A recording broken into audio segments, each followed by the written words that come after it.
और पुलिस को भी मैं बोला हूँ कि वो भी अपना काम करे। इंफ्रास्ट्रक्चर एक दुकान, वो दुकान लेकर बैठे हैं।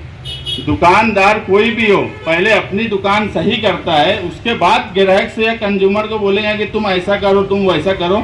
वो अपनी दुकान सही कर ही नहीं रहे हैं, ना केबल के ताल्लुक से, ना इंफ्रास्ट्रक्चर के ताल्लुक से, मगर कंज्यूमर को बराबर कई तरह से परेशान कर रहे हैं और लोगों को मीटर तक नहीं देते, लॉस बताते, जबकि ये प्रॉफिट कमाने के लिए आए हैं और प्रॉफिट कमा रहे हैं।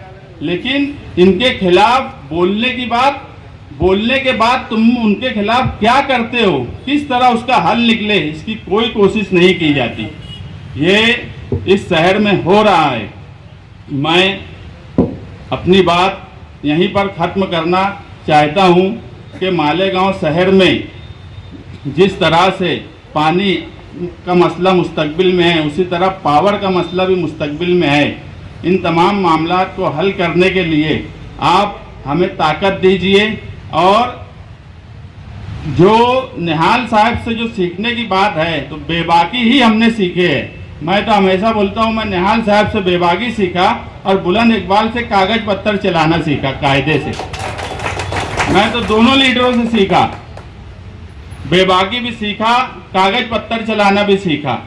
हाँ, इस मामले में कारपोरेशन के ताल्लुक से एक बात बोलना रह गई कि 5 साल जिनका इख्तियार कारपोरेशन में रहा, उन्होंने कारपोरेशन से मालेगांव शहर के लिए कुछ नहीं दिया। ये बात अब मुझे बोलने की ज़रूरत नहीं है, मगर जो घरकुल योजना थी, घरकुल योजना में इतना बड़ा भ्रष्टाचार हुआ कि आप अभी जब मैं जो बात बताऊंगा आप हैरान हो जाएंगे कि इतना बड़ा फॉल्ट अधिकारी वहां कर रहे हैं और किसी को समझ में नहीं आ रहा है कि घरकुल योजना का फंड था 433 करोड़ 56 लाख रुपया, जिसमें से 2 करोड़ 51 लाख रुपये का काम हो गया।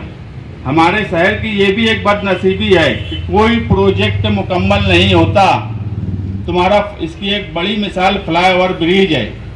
बुर्ज खलीफा 5 साल में बन गया। ये कौन सा बुर्ज फ्लाईओवर है कि 5 साल भी हो गया तो ये बन नहीं रहा है। मैं तो बड़ा हैरान हूँ कि जब मैं ये रिपोर्ट पढ़ा कि ठेकेदार की बैंक गारंटी 22 करोड़ 47 लाख रुपये थी। जब ठेकेदार शुरुआत में काम शुरू किया 2009 में, तो मोबिलाइजेशन एडवांस बोल के उसको 22 करोड़ 47 लाख रुपया दिया गया। दिखती बात है, तुम किसी को कोई चीज़ एडवांस देंगे, जब वो काम करेंगे तो उसमें से कट करेंगे। उसकी बैंक गारंटी भी उतनी रखी हुई थी, मगर बैंक गारंटी हर साल रिन्यूअल करना पड़ती है कारपोरेशन को। 2017 तक तो रिन्यूअल हुई। उसने जितना काम करके बिल जमा करा 2 करोड़ 51 लाख 251 करोड़ का, वो बिल दे दिया गया उसको, और एडवांस की जो 22 करोड़ 47 की रकम थी वो माइनस की नहीं गई।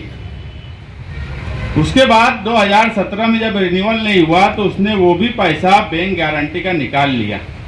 अब इतने बड़े घोटाले में अधिकारी लोग शामिल नहीं होंगे, ऐसा हो सकता क्या? 2017 में ये इख्तियार में बैठे, कल की कांग्रेस आज की राष्ट्रवादी, मगर इनको भी ये नहीं सूझा कि कहां पर कितना नुकसान हो रहा है। हाँ, इनको एक चीज अच्छी से समझती, ठेकेदारी करना, ठेकेदार से कमीशन लेना।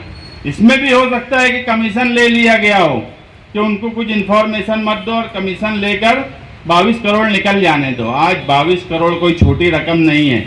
हम इसके भी खिलाफ केंद्र सरकार तक जाने की कोशिश करेंगे, क्योंकि ये फंड केंद्र सरकार से आया था।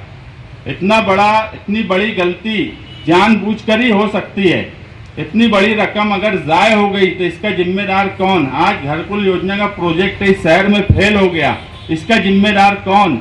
इतनी बड़ी रकम ज़ाय हो गई, इसका जिम्मेदार कौन? आज शहर कचरे के ढेर पर है। साफ सफाई का निज़ाम प्रशासक राज में बिल्कुल खराब हो गया है।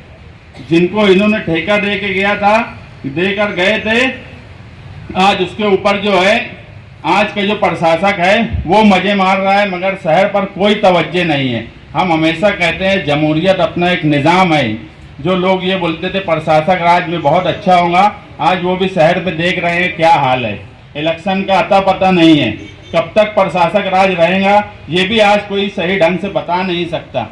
शहर कचरे के ढेर पर है, रोज आना शिकायत आ रही है, मगर हम भी चाह के कुछ कर नहीं पा रहे हैं, क्योंकि जितनी एजेंसियां ठेके पर दी गई है, जिस तरह मोदी सरकार ने सारी चीज़ अडानी अंबानी ऐसे लोगों को ठेके पर दे दी, उसी तर्ज पे पिछले 5 साल में मालेगांव कॉरपोरेशन ने काम किया और सारा निज़ाम ठेकेदारी पे दे दिया, प्राइवेटाइजेशन कर दिया, जिसकी वजह से आज हमें ये तकलीफ है। हम इस शहर को जो कचरे के ढेर पर अब बसा दिया गया है, कचरे में रुपया पैसा कमाया जा रहा है, गटर में से रुपया निकाला जा रहा है, हम इसके भी खिलाफ शब बारात के बाद एक तहरीक कॉरपोरेशन के गेट पर करेंगे कि इस शहर में साफ सफाई का निज़ाम दुरुस्त हो, इस शहर में इंफ्रास्ट्रक्चर सही हो। आप देखो ये सामने आगरा रोड है, कोई प्लानिंग, कोई रोड में इस शहर में जो लोग इक़्तिदार में थे उनके पास कभी रहा नहीं।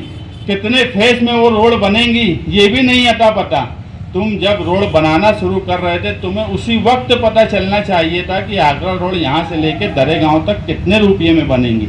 सिर्फ हम देख रहे हैं फेस पर फेस बनता जा रहा है, ये तीसरे फेस के बाद भी रोड बन जाएंगी, इसकी कोई गारंटी नहीं है पूरी दरेगांव तक। इसमें करोड़ों रुपये लगा के ठेकेदार से लेके लीडर तक करोड़ों कमा रहे हैं, मगर चलो रोड तो बन रही है, मगर जो रोड जितना पैसा लग रहा है उससे आधी कीमत में बनना चाहिए था, उससे डबल कीमत में बन रही है। ये सब हालात शहर के सामने हैं। शहरियान को भी सोचना चाहिए कि आने वाले वक्त में उनका मुस्तकबिल क्या है और किस तरह से उनका मुस्तकबिल हल होगा। और निहाल साहब को यही सच्ची खैराज अकीदत है कि बेबाक बनो, निडर बनो, लीडर से सवाल करो, तुम्हारे नुमाइंदे से सवाल करो कि शहर के जो हालात है इसका जिम्मेदार कौन। अगर फंड पर आकर यहाँ उद्घाटन किया जाता है 6-6 महीना सलसल भर उस पर कोई काम नहीं होता, उस पर सवाल करिए। कितने करोड़ों की फंड की बात होती है और काम मालेगांव शहर में क्या हो रहा है। अगर कोई लीडर आकर एक रोड पर काम करने का कुदाल मारता है तो आपकी जिम्मेदारी है, अगर वो काम वहाँ शुरू नहीं होता तो सवाल करो। यही सच्ची खैराज अकीदत निहाल साहब को होंगी। निडर बनो, बेबाक बनो।